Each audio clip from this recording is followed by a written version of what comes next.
देश में युवा नेता की हुंकार, पूरा के लाडले भतीजे का फायर ब्रांड भाषण। अखिलेश को क्यों कहा टोपीबाज नेता, चंद्रशेखर पर भी उठाए गंभीर सवाल।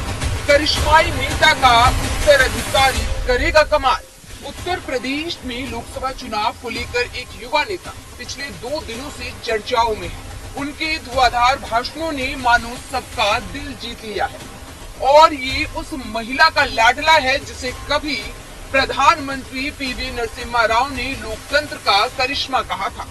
उसी करिश्माई बुआ का भतीजा मैदान में है। यहाँ हम बात कर रहे हैं बीएसपी राष्ट्रीय अध्यक्ष और उत्तर प्रदेश की 4 बार मुख्यमंत्री रही मायावती के भतीजे आकाश आनंद। आकाश आनंद को पहले ही मायावती अपना उत्तराधिकारी घोषित कर चुकी है।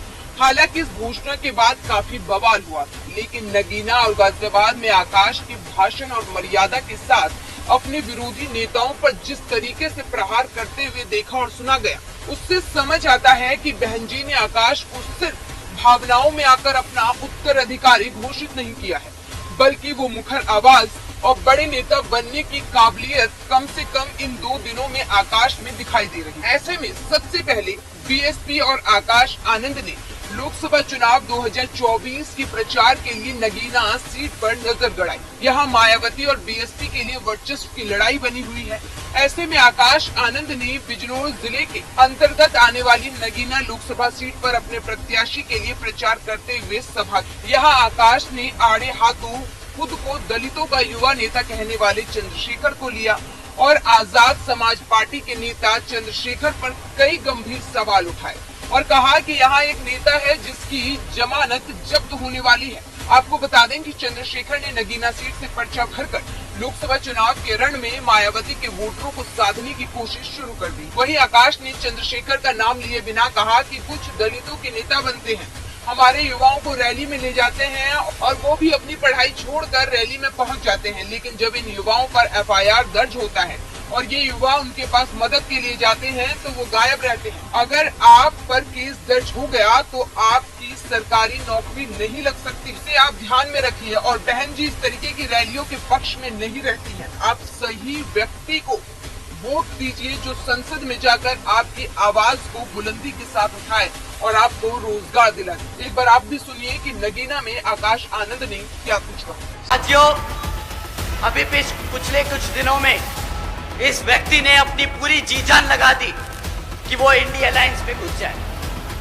किसी तरह अगर इंडिया अलायंस में घुस गए तो भाई अपनी एक सीट निकाल लेंगे। बेचारा घबराता है कि अपने आप लड़ना पड़ जाए तो जमानत जब्त हो जाएगी।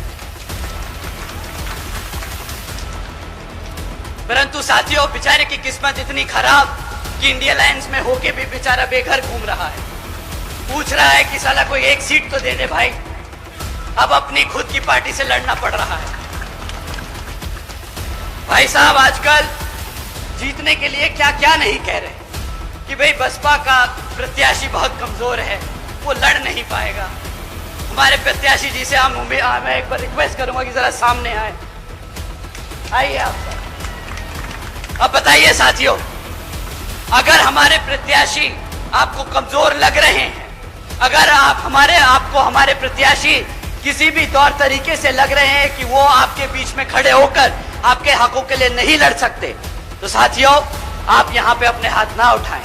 आपको बता दें कि नगीना सीट इसलिए भी महत्वपूर्ण है क्योंकि मायावती बिजनौर सीट से सांसद 1989 में बनकर संसद गई थी। ऐसे में नगीना सीट काफी अहम है। 2019 में बीएसपी ने इस सीट पर जीत दर्ज की थी, लेकिन उस वक्त सपा और बसपा दोनों गठबंधन में थे। लेकिन इस बार बहन जी अकेले मैदान में है। 2009 में यहाँ समाजवादी पार्टी ने जीत दर्ज की थी। 2014 में बीजेपी ने इस सीट को जीता था। ऐसे में इस सीट को जीतना बहुत जरूरी है। यहाँ लड़ाई सिर्फ सीट की नहीं है, यहाँ लड़ाई है दलितों के नेता बनने की। कि दलितों का नेता कौन है, मायावती या चंद्रशेखर। यहाँ चंद्रशेखर आजाद, बीएसपी के सुरेंद्र पाल, समाजवादी पार्टी के मनोज कुमार और बीजेपी के ओम कुमार चुनाव मैदान में। इसके बाद आकाश बीजेपी के गढ़ यानी गाजियाबाद पहुँचे और बीजेपी से लेकर पूर्व मुख्यमंत्री अखिलेश यादव सभी को आड़े हाथों ले लिया।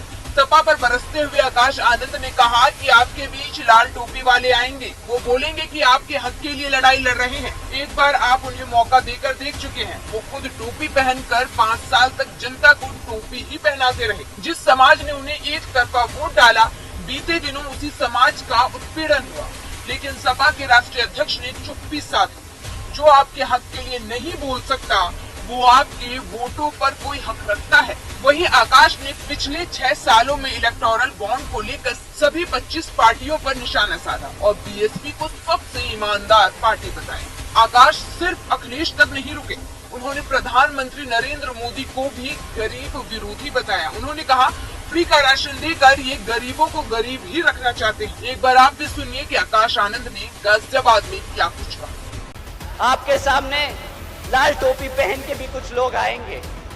ये जिस समाज ने इनको पिछले विधानसभा इलेक्शन में एक तरफा वोट डाला था, जिस समाज ने इनको एक तरफा वोट डाला था, आज जब उस समाज पे पीड़ा होती है, जब उस समाज पे अत्याचार होता है, तो ये अपनी चुप्पी साधे बैठे रहते हैं। बताइए यहाँ पे मेरे मुसलमान समाज के भाइयों बहनों, जब आप लोगों पे अत्याचार हुआ, क्या इन लोगों ने उठकर आपके अत्याचारों के लिए आवाज उठाई कि नहीं उठाई? हाथ उठा के बताइए कि उठाई कि नहीं उठाई?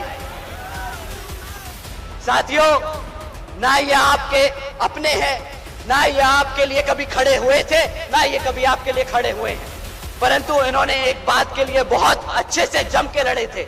ये एक चीज के लिए बहुत जम के लड़े थे। इनके सांसद लोकसभा में सबसे आगे थे। जब रिजर्वेशन इन प्रमोशन का बिल प्रेजेंट हुआ था, ये सबसे आगे खड़े थे उस बिल को फाड़ने के लिए। साथियों, ये आपको तरक्की करते हुए देखना नहीं चाहते, ये सिर्फ संडे को क्रिकेट खेलना चाहते हैं।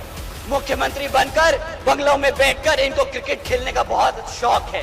तो अगर आप लोगों को काम करने वाला नेता चाहिए, क्रिकेट खेलने वाला नहीं, तो एक बार दोबारा से इनसे सवाल पूछिएगा कि भाई, जब 5 साल तुम्हें दिए थे तो तुमने करा ही क्या है? साथियों, अगर इन लोगों की मैं कमियां गिनाता रह जाऊं तो शायद अगला लोकसभा चुनाव आ जाएगा, पर इन लोगों की कमियां खत्म नहीं होगी। आकाश ने कहा कि बीएसपी कभी अपना घोषणा पत्र जारी नहीं करती है। बीएसपी हमेशा अपने कार्यकाल के काम को लेकर चुनावी मैदान में उतरती है। पिछले 10 वर्षों में उन्होंने शिक्षा, सुरक्षा और रोजगार पर कुछ काम नहीं किया। सरकारी स्कूलों में पढ़ने वाले बच्चे अंग्रेजी का एक शब्द नहीं पढ़ पाते हैं। जब बीजेपी के लोग वोट मांगने आए तो आप उनसे पूछिएगा कि उन्होंने 10 साल में आपके लिए क्या कुछ किया। आपको नौकरी दी, सुरक्षा दी, रोजगार दी, इन सभी मुद्दों पर उनसे सवाल कीजिएगा और 10 साल का उनसे रिकॉर्ड मांगिएगा और इसके बाद ही उन्हें वोट दीजिएगा, क्योंकि अब बात सिर्फ मंदिर, मस्जिद और धर्म की होती है। ऐसे में अब देखना होगा कि मायावती ने जिस तरीके से चुनावी मैदान में अपने भतीजे आकाश आनंद को उतारा है, ऐसे में आकाश के ये जो धुआंधार भाषण है, ये मायावती की और बीएसपी की खोती हुई जमीन उन्हें वापस राजनीति में दिला पाती है या नहीं।